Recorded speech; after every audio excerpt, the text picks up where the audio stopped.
Well met, everyone. I am Rich DeLitch. Today, it's on the screen. That's what I'll be reviewing today. This is an 8-page PDF that I downloaded from DM's Guild for $1.99.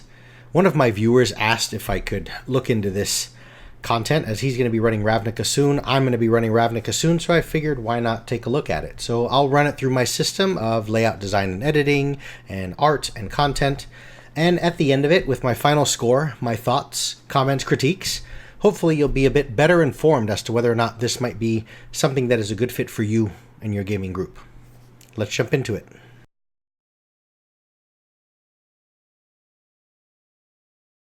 Front cover is pretty cool. I like the overall look of it. It has that old leather, cracked, soft feel to it, almost like you can feel it, but of course we're looking at it on screen. I like the details of the gold sort of filigree and design elements, the gold clasps and the borders and those type of things. They look good.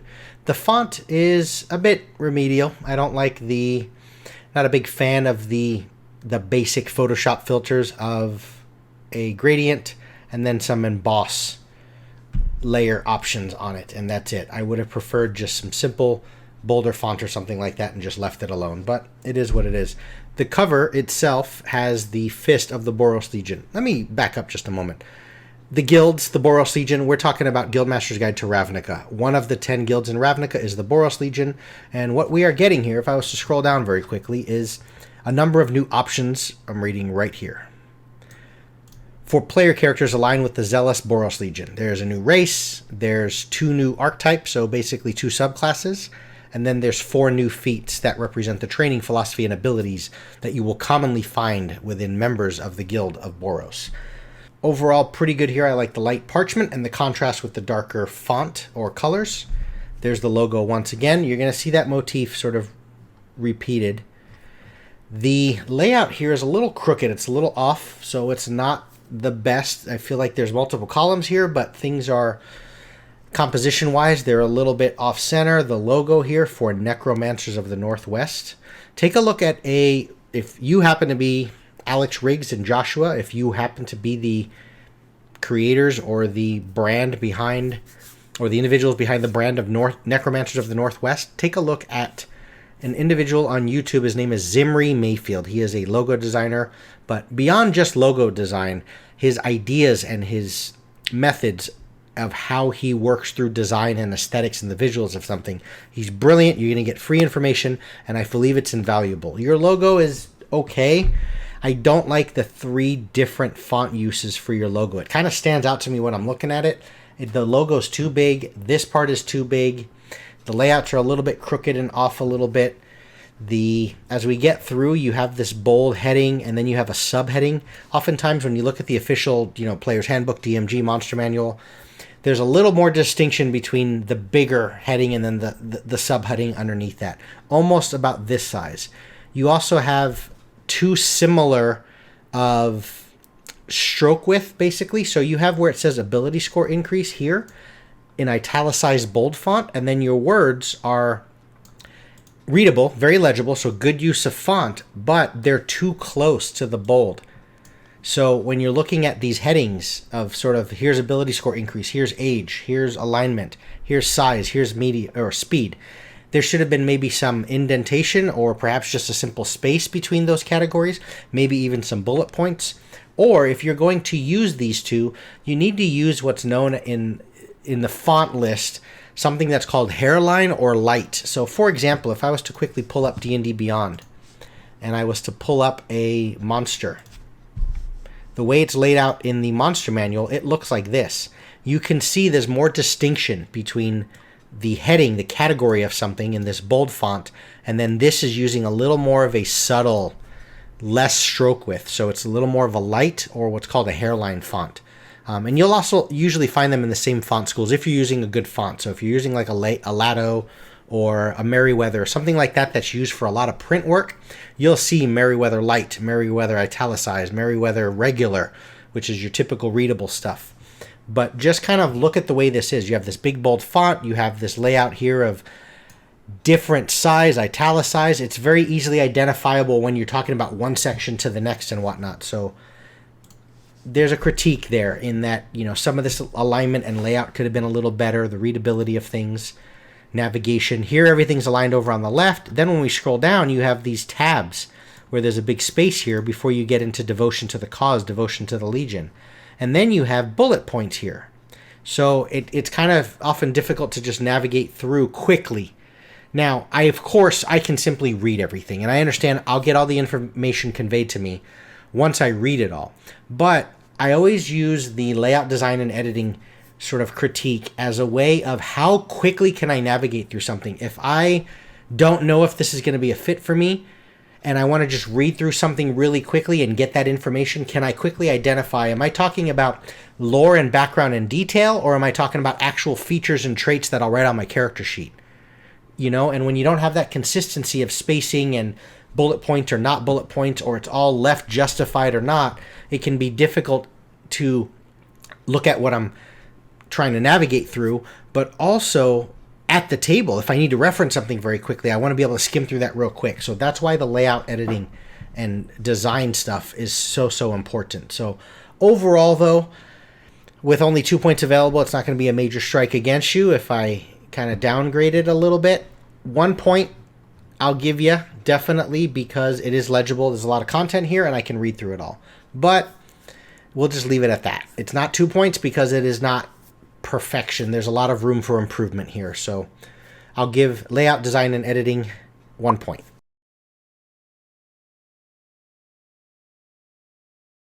Next, let's take a look at the art. Front cover, as I said, I don't like the gradient, and I don't like the embossed, kind of real cheapish kind of Photoshop filter on it. You have a big fist, same thing here, a little too big, the logo's too big. If you want to have the brand sort of stand out, maybe put it in the lower left corner on every page, so have it more appear more consistently, but it has changed the aesthetic, you know, compositionally of where things are. Yeah, there's a little bit here which does break up the monotony of just a page of text. That's a pretty nice touch. But what happened also is when we're dealing with the new race of the Battle Force Angel, I'm assuming when we're talking Angel, we're thinking larger than life, we're thinking wings. I'm guessing that's a Battle Force Angel. There's the artwork. But as I scroll through it, if I had made this smaller, this Boros Legion, it doesn't have to be that overt. I mean, it's the exact same information you're saying on the front cover. Make it smaller, move up the credits, designers and editor, all of this sort of copyright information. And then you can take this whole section of introduction, move it up into this top page, and that moves this whole column up, which gives you room to put the Battle Force Angel here. So that way I know we're looking at an image that represents what I'm reading. Because when I get down into one of the alternate class features, one of the two subclasses, the new Oath of the Flame Fist, a new Paladin Oath, there's no artwork.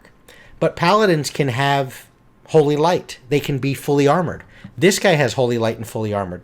So there's a little bit of, is this the Oath of the Flame Fist? Or is it the Battle Force Angel? Or is it a Battle Force Angel Oath of the Flame Fist Paladin? You know, you see where I'm going? So because you don't have that art, it's going to be a little bit difficult to navigate my way through the art that you do have. And in that case, that is the only art you have. I mean, yeah, you have some logos, but it's repeated. The motif is the same. You don't have any art for the Swiftblade Ranger. When I was first looking at it, Swiftblade Rangers for the Boros Legion are kind of like the Strike Force. They're the, I don't want to say ninjas, but they're the SWAT team. They go out ahead of time, and they perhaps take out the threat and remove the threat before the rest of the Boros Legion needs to put themselves in harm's way. You have to look at the source material. When you're thinking about art or the omission of art or what the theme of something is, look at the source material. Beyond just D&D and 5th edition, Ravnica starts with Magic the Gathering. I simply Googled Swiftblade Ranger, and a Magic the Gathering card came up. And what I saw was a guy that had like a weapon, a sword, a melee weapon. And, excuse me, when you look through some of these features, you've got Fast Stealth and Stealth Expert and Sudden Strike. And I'm thinking that and Ranger. So I'm thinking like Legolas and real quick footwork and just very shifty and stealthy, right? So Legolas, I'm thinking that Ranger, Elven, bow and arrow. Okay, then I look into Double Slice, and then I have Reaver Strike, and then I have Blade Dash, and then I remember the magic card, and I'm thinking melee. It can be anything, of course, but when you have something that's so important like a subclass, Think of it from the perspective of an elementary school student, a 8, 9, 10-year-old. They want to see the picture of what does this guy, I want to be attracted to that class based on some cool imagery. So include something. In DM's Guild, you can certainly use, I think you can actually use the kind of the stock footage and various pieces of artwork they have there. So not having the art here is a slight against it, definitely. You need to have some art for the Swiftblade Ranger and the Oath Paladin. I'll give you a pass that you don't have any art for the feats, because just like as you would see in official books, there isn't any art for those either. But that being said, there is a piece of art here. The quality is, nothing too crazy, and I'm not sure, it's not sky jousting because that has to do with aerial warfare. I'm not sure which feat this pertains to. So in that regard, I mean, you've got really one main picture of the Battle Force Angel, which I like. The rest is all the same thing. The cover, I like the look of it. It could have just been font with no logo, but that kind of just constant repeated. It's like you're trying to fill up space without having something there. So in that regard, maybe there should have been a few more flourishes and design elements to the actual document itself. I'm going to give art a 1 out of possible 3.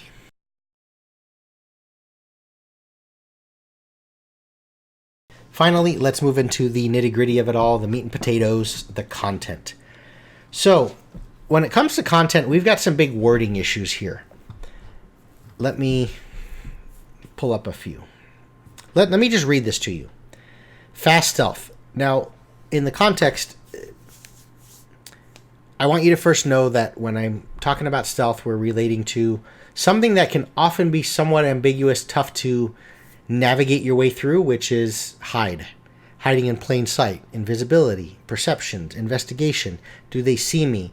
Can I poke out from cover, go back into cover? Does he know that I'm back behind? There's a lot of things. You can Google it. There's a lot of forum posts and a lot of talk and chatter out there on how do you handle hide. And I'm not talking just pure magical invisibility.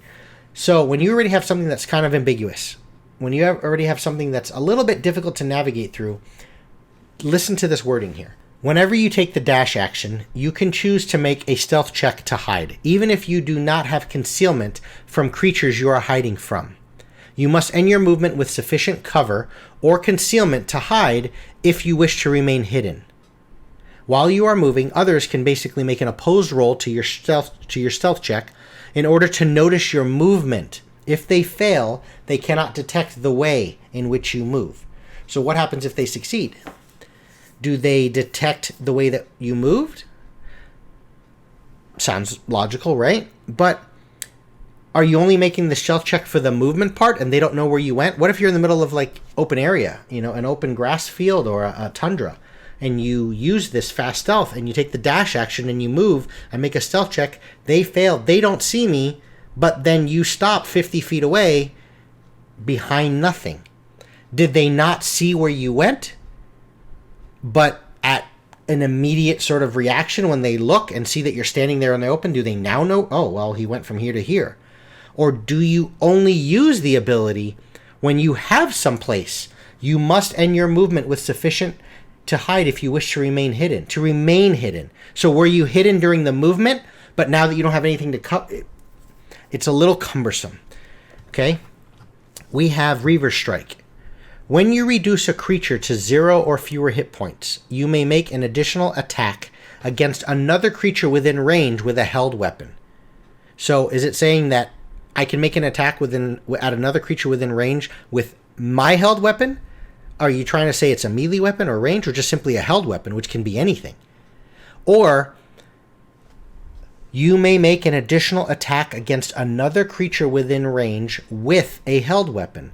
So only attacking another creature that's within range that's holding a weapon? Who are we talking about here?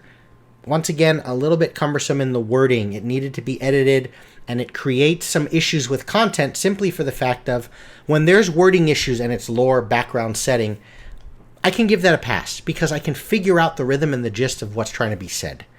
But when it's a mechanical thing, something I need to look up, what's going to happen is the player needs to look it up now, the DM needs to look it up now. There needs to be an agreement on how we resolve this, how we interpret it.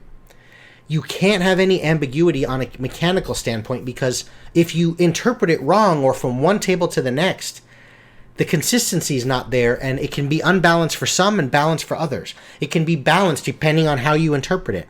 And you want to remove those, you want to remove that vagueness, okay?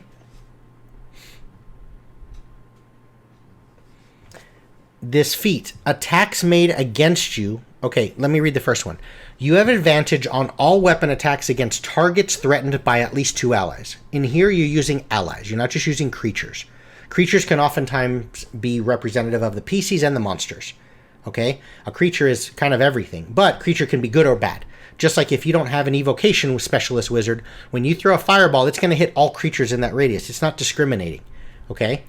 So you're making the distinction of saying allies or maybe enemies. But yet the next one says attacks made against you by creature. A little bit wrong there in the beginning. Attacks made against you by creature threatened by 3 or more creatures have disadvantage. So would it have been worded as attacks made against you by creatures threatened by 3 or more allies have disadvantage? So that would make sense, because as your friends surround it, he's going to have disadvantage to attack you. But the wording, once again, I can read through it and get it, but at a quick glance at a new player, at the table when I forget what this rule is, but I want to look up what the battalion feat does, it's going to slow down the pacing because we've got to wrangle that in. That should be stuff before it's printed that needs to be wrangled in. So there's some poor wording on that one as well. And as I said, these things affect the content because we're talking about gameplay mechanical things, real things that are happening at the table that affect what's on your sheet and how you're rolling dice. You can't have, is it this way or that way? It just needs to be definitive. This is how it's resolved. I understand there's the Jeremy Crawford thing and there's a lot of rules that have some ambiguity, but when you're creating when you're creating entirely new stuff, you need to try and, it's 4 pages of stuff. You can easily go over this with just some editing. Let's look at the content itself. You've got the Battle Force Angel. Overall, I like it. It's not too bad. It can fly. It has a walking speed of 30 feet and a fly speed of 30 feet. It tries to mitigate that power of that because you look at Aasimar, I think they only fly for like a minute. Yes, I understand magic is there that enables you to fly, but spellcasters don't get that at level 1. That takes a little bit. You might need magic items to get it. The Draconic Bloodline from Sorcerers, I believe, can sprout wings at some point, but that's not till like level 14. This is why an Aarakocra is often... Are they too powerful in ability? Yes, their fly speed, I think, is faster, but just giving fly speed, you start to overcome obstacles in difficult terrain a lot easier. It's a very powerful thing, so be careful with it, but it was wrangled in a little bit by saying you cannot use your fly speed while wearing medium or heavy armor. Fair enough. But then the very next one says, when you begin play, choose either weapons or armor. If you choose weapons, you pick 2. Otherwise, you can choose armor, and you have light armor proficiency and medium armor proficiency, and in choosing armor, you now can use your flying speed while wearing medium armor as well. You're now offsetting that a little bit. Good, bad, or otherwise? I'm not sure. Overall, I think this is the best part of the content here. The Battle Force Angel, I like it. It's not bad. We're going to look at some new Paladin oaths. It's called Oath of the Flame Fist. I like that it kind of tries to stay within the fiery zeal of the Boros Legion, right? Like fighting for justice, fire, flame, the Flame Fist, tenets of the Flame Fist, devotion to cause, devotion to the Legion, death before dishonor. Very bring it to me. You know, I have this passion, and I'm going to defend what I need to defend for law and justice. And then you get into you have your spells, fine. You have a gift of flame. You can touch your holy symbol to a weapon in order to surround it with holy flame. And it now takes, instead of dealing slashing, bludgeoning, or piercing damage, it's considered fire damage, and the weapon's considered magical. When you deal damage to a fiend or undead, you get an additional d8 of die, so it actually deals additional damage. But then you have the gift of flame, and then you get a little bit off, even though it makes sense for Paladin, and you get into the holy aura of stuff of now you're dealing radiant damage. I would have liked if it had just stayed sort of thematic to just fire and flame and the fury, the passion, like that fire burning within, in a lawful nature of just the fire, what is he called? The Flame Fist Paladin. Also, with this Radiant Burst, you use your Channel Divinity, so yes, it's on a limited resource. You deal an extra d8 points of radiant damage to all enemies within 30 feet. Until the end of your next turn, you and your allies gain advantage on attack rolls against creatures that are damaged in this way. So you and your allies, not a single attack, it's not just for you, it's not just for your allies, it's you and all your allies, on all attacks, get advantage against everybody that was hit within that 30 foot. Advantage is a very powerful mechanic. Don't just throw the advantage, disadvantage things out lightly. There are classes that the barbarian, he gets advantage by going reckless, but he also is being hit with advantage. So it has a balancing mechanism to it. The rogue has to have, ensure that in roleplay, do I have somewhere to hide behind? Do I need to make sure I go from alley to alley and cover to cover? Am I trying to stealth? Do I have expertise in my stealth? He's making choices. Classes will make choices to try and give them the ability to have advantage and disadvantage, and they're powerful things that can be manipulated and they can snowball quickly. So be careful with just kind of blanket, this makes sense to give advantage, this makes sense to give disadvantage. Things can get a little unwieldy here, and it snowballs a little more. Strength of the Legion. At 7th level, as long as you're adjacent to 2 or more allies, your adjacent enemies cannot use the disengage or dodge action. I like this initially because it's kind of bring it to me. It's kind of a taunt. I'm here. You can't get away. You're not engaging someone else. Deal with me and deal with us.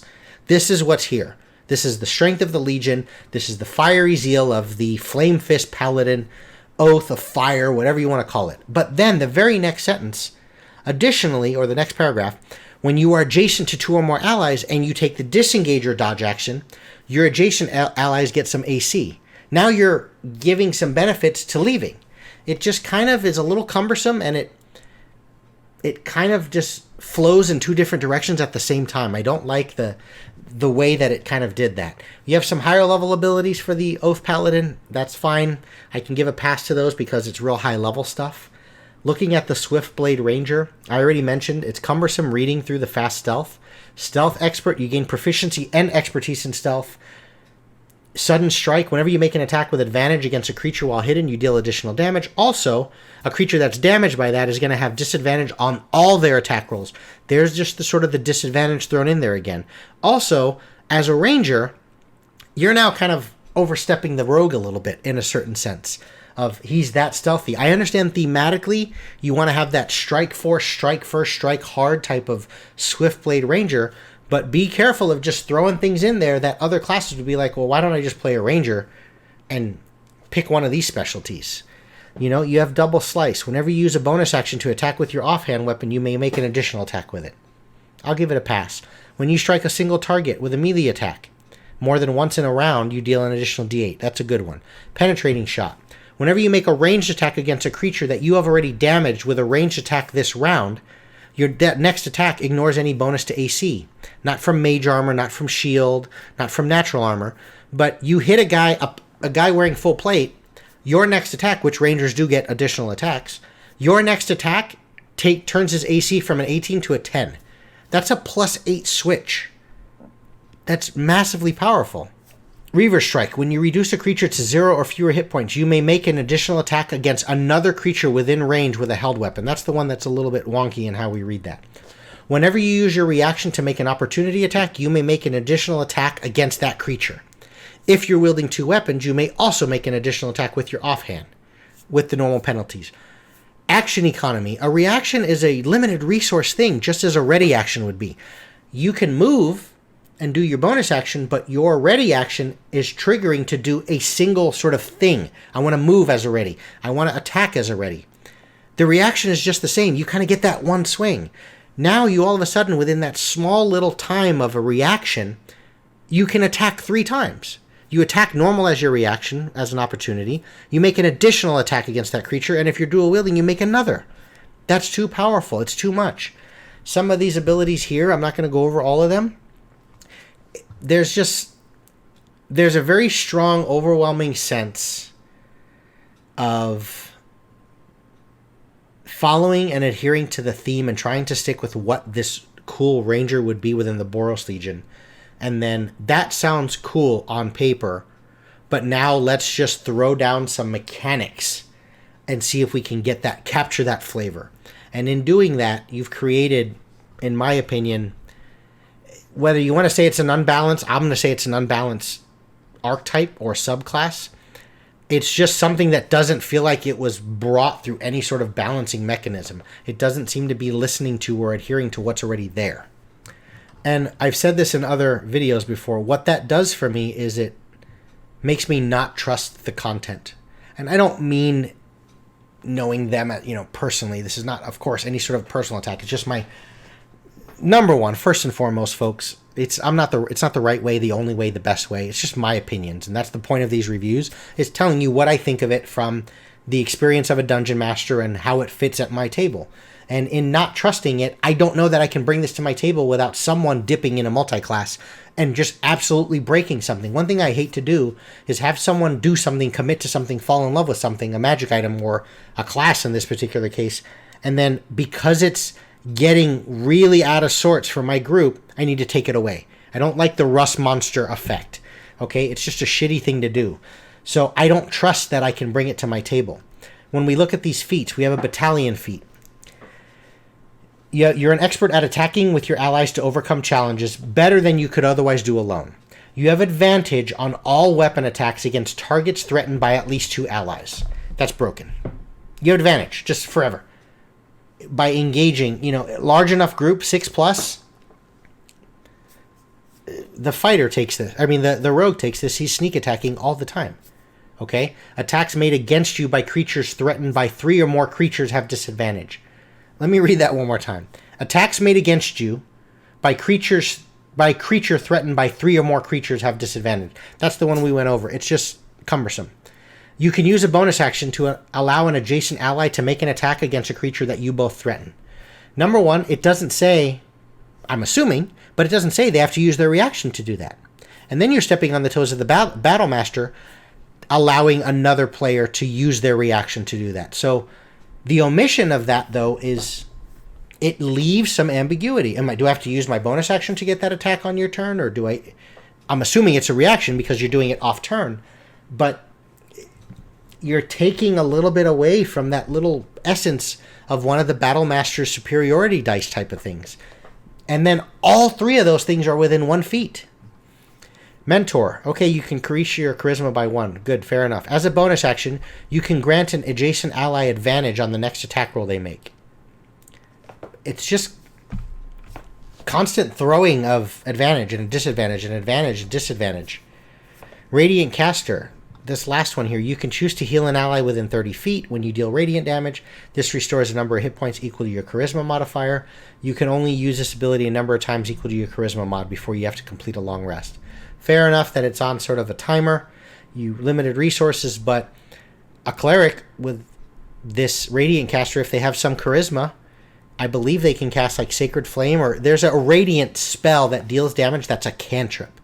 There's a reason why cantrips mechanically just don't really have the ability to heal, because it's a broken resource and it can diminish sometimes the need and necessity for hit dice and stuff like that when you can just heal that way. So for no cost, he's just healing by dealing radiant damage with a cantrip. Yes, it's limited, but still, there's a reason why cantrips didn't enable the ability to really heal.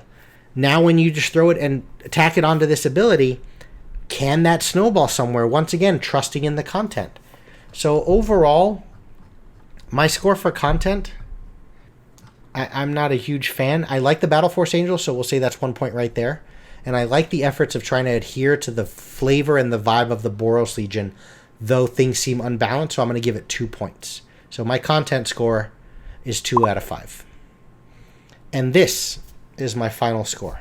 Thanks everyone for watching, and I'll see you later.